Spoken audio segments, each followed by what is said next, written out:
কিন্তু সাহেব তুই মন খারাপ করি আছিস রে ভাই? ভাই কাজ নাই কর্ম নাই, কি করি, মন খারাপ না হলে? এই ভাই এই জন্য কি মন খারাপ করার নাগে? হ্যাঁ, তোরা হাত তো মোর সাথে আলা কই ভাই? কি এলা বুঝিস নে গামা তুই? ওই সার্কাস খেলাইছে, সার্কাস খেলা আজকে আমরা দেখতে যাবো। তাই হ্যাঁ চল তো মোর সাথে, চল তো মোর সাথে আয়, তুই মোর সাথে আয়।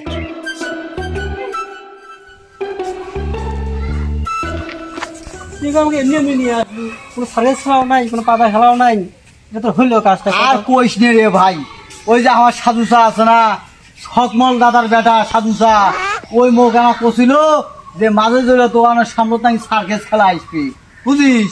তে এখন মুইও তো আসি দেখবে সঙ্গে কিছু নাই, খালি চেহারা বেড়া বসি আছে, দেখিস না ভাইতে বুঝতেরা বসি আছে। কোনো খারাপ কাম নাই, ভালোবাসি না শুনে বাকি আছে এটা আছে। মুই আর এটি কি করবে রে? সাধু চা আছে, সাধু চা বাকি কথা তুই এখন কর।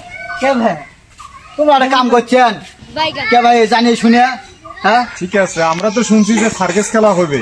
সেন্টু মামু বলছে যে পাতা কোবরা খবর দিচ্ছে এই পুকুরটার মধ্যে সার্কাস খেলা হবে, বুঝছেন? এখন যে আসে নাই, কবিরাজও আসে নাই, পাতাও আসে নাই। ভাগনা কিছু কত? কে ভাই এই দর্শক গুলা এমনি এমনি হাঁকাও কি জন্য খবর দিয়ে নিয়ে আইলেন? এটা তো সার্কাসের কোন নমুনা আমরা দেখতেছি না, তো এটা বাদ দিয়ে দাও এখন গাবারে, এটা বাদ। হবার নয় বাইরে, বুঝিস না সার্কাস টার্কাস নাই। ঠিক আছে, এটি আসছেন যখন মাঝে তো এক কাপ করে চা খায়া যাও সবাই।